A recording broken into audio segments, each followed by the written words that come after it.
Hello and welcome to our Satsang. Today I want to read from A Course in Miracles. I'm not going to read the entire book verbatim because the book is actually available for free at ACIM.org, and you can listen to the entire audiobook for free here on YouTube at the Foundation for Inner Peace YouTube channel. I'm going to highlight the principles in this first part of the book that are the least confusing when you're first reading the course. When you read through every single one of these principles for the first time, it can be quite confusing.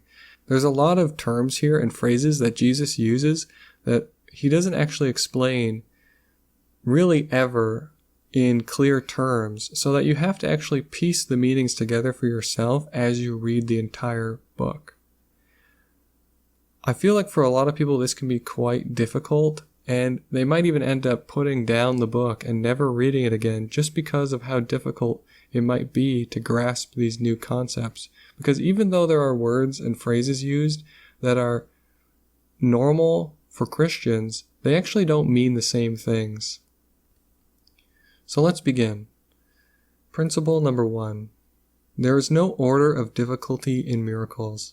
One is not harder or bigger than another. They are all the same. All expressions of love are maximal. Number 4. All miracles mean life, and God is the giver of life. His voice will direct you very specifically. You will be told all you need to know. Number 5. Miracles are habits and should be involuntary. They should not be under conscious control. Consciously selected miracles can be misguided. 6. Miracles are natural.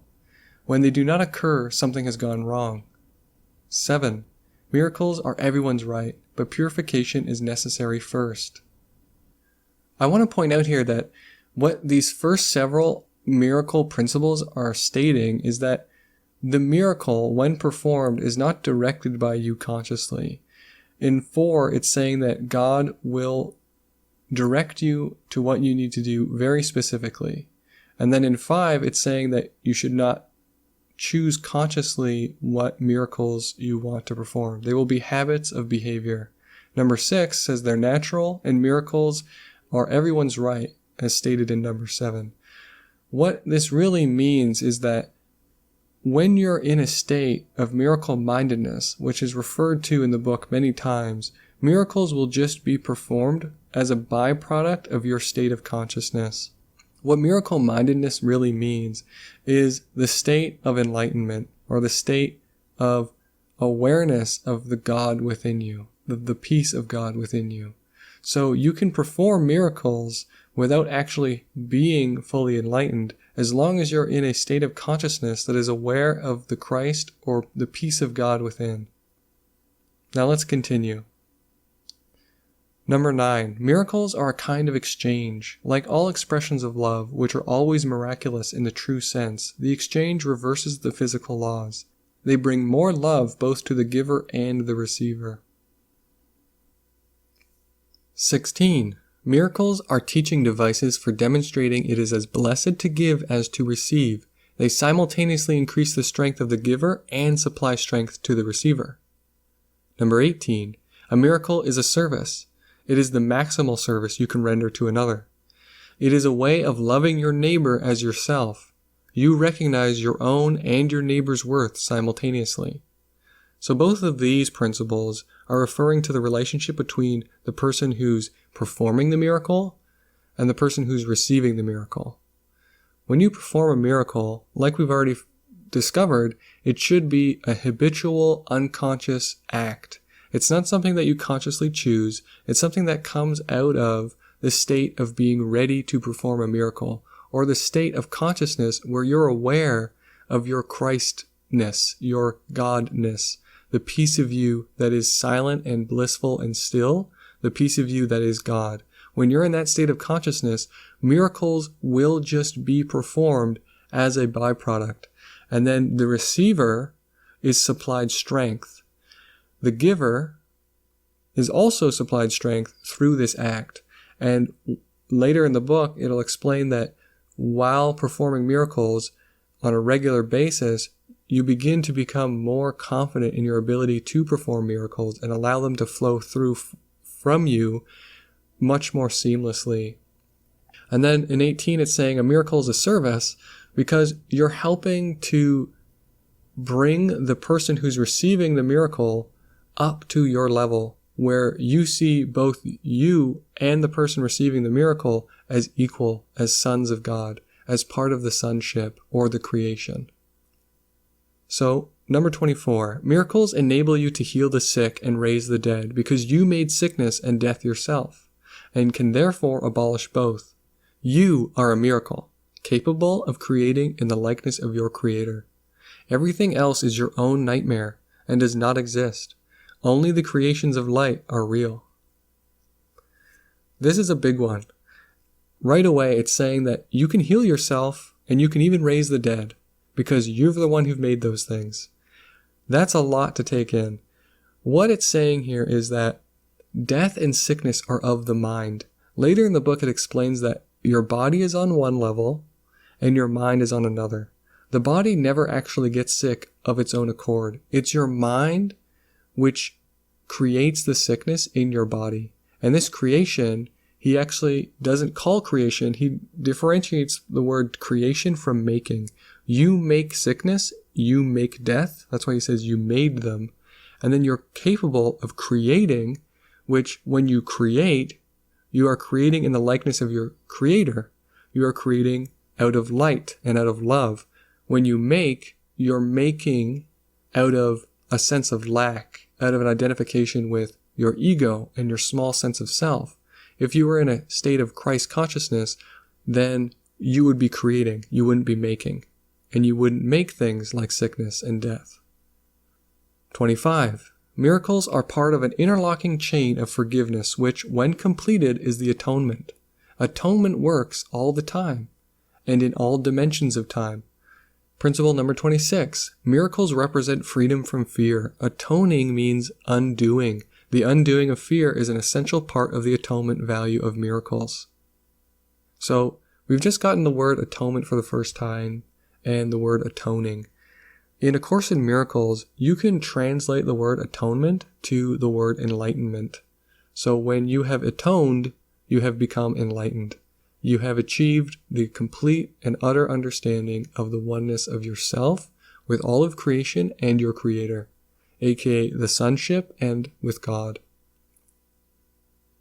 It says in 26 that miracles represent freedom from fear, and the atoning means undoing. You can say that atoning, or the process of realizing the atonement, is undoing or correction. And a miracle is what facilitates that undoing, or what facilitates that correction. See here in number 28, it says, miracles are a way of earning release from fear. Revelation induces a state in which fear has already been abolished. Miracles are thus a means, and revelation is an end. So you can see here it's saying miracles are a way of you release yourself from the fear through miracles. You're undoing your fear. You're undoing your false perception in the things that make you fearful, which is what Jesus says in A Course in Miracles. He terms the illusion. You dispel illusion through miracle. And as you dispel this illusion, you become further and further identified with truth. And the truth is that you are one with God. Number 33, miracles honor you because you are lovable. They dispel illusions about yourself and perceive the light in you. They thus atone for your errors by freeing you from your nightmares. By releasing your mind from the imprisonment of your illusions, they restore your sanity. So just as I was saying here, when you perform or receive miracles, you are becoming free from the nightmares that you have made, the illusion that you have made, the illusion of separation. A Course in Miracles is really a book on trying to teach people about non-duality. You can study Buddhism and you can study A Course in Miracles and you're going to learn essentially the same thing. So when you're going through A Course in Miracles, try and keep that in mind. Number 35, miracles are expressions of love, but they may not always have observable effects. Number 36, miracles are examples of right thinking. aligning your perceptions with truth as God created it. So we're hearing the phrase for the first time in this book, right thinking. It comes up a lot. There is false thinking and there is right thinking. Right thinking is when you're aware that what is in front of you is an illusion, that your small self, your ego, your perception of reality, when within the ego, when within what you call your personality, is false thinking. When thinking from the place where you are aware of the peace of God within, when you're in that silent observer, that state of consciousness, that is right thinking. When you're aware of it, when you're attempting to be aware of it, when you're attempting to be within it, that's all right thinking. And miracles are just an example through expression of that right thinking. And when you express that right thinking through a miracle, it helps other people, the receivers of the miracles, to see just as you have seen, to understand just as you have understood. Number 40. The miracle acknowledges everyone as your brother and mine. It is a way of perceiving the universal mark of God. So that should be pretty self-explanatory. The universal mark of God, every single person on earth ever has been, will be, or is of God. All of creation is created within the mind of God. We all have a piece of God within us. We are of God. So when you experience or give a miracle, it's an acknowledgement of the brotherhood, of the sonship, of the universal commonality that we are all of God. Number 41. Wholeness is the perceptual content of miracles. They thus correct or atone for the faulty perception of lack. 42. A major contribution of miracles is their strength in releasing you from your false sense of isolation, deprivation, and lack. Number 43. Miracles arise from a miraculous state of mind or a state of miracle readiness. Miracle state of mind or miracle readiness, they're synonymous with right thinking. Miracles come from a state of consciousness or a state of mind where you are close to that Christ consciousness, close to that peace of God within you. The miracle is an expression of an inner awareness of Christ and the acceptance of His atonement. There we go, number 44. The miracle is an expression of an inner awareness of Christ and the acceptance of His atonement. Remember, atonement can be translated to enlightenment. You are aware of the inner Christ, and Jesus Christ achieved enlightenment in His day. So when we speak about Christ consciousness or the Christ within, we speak about enlightenment, the awareness that you are also of God, just as Christ was. You have an inner Christ. You have an inner portion of God that you can actually embody the same way that Jesus did. And that's what A Course in Miracles is about. That is why Jesus Christ dictated this book through Helen so that people could read it and it would help sort of sort out all of the distortions that have come out of organized religion.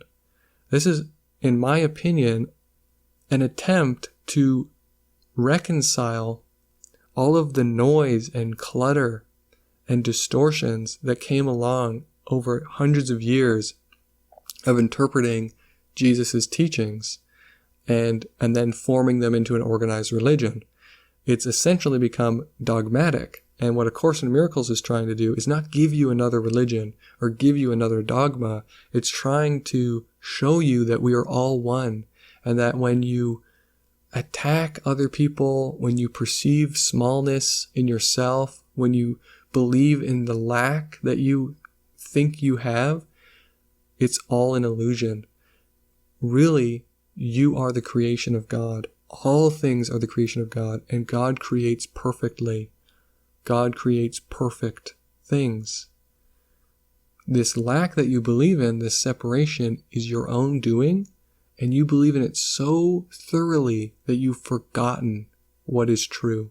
So A Course in Miracles is trying to teach you to forget that you've forgotten.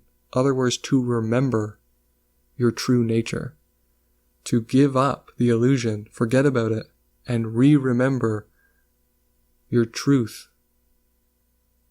So that's what I've got from the principles of miracles that I hope will help us get started with studying A Course in Miracles. If you like this video, please give it a thumbs up. If you have any questions, please don't hesitate to ask in the comments below, and let me know what you thought. If you like it, let me know. If you hate it, let me know. If you have any questions, concerns, you want things to change, you want different topics, just throw them in the comments section. I read every single one, and it will give me direction as to what you guys would like from this channel. So thank you for being here, and I hope to see you in the next one.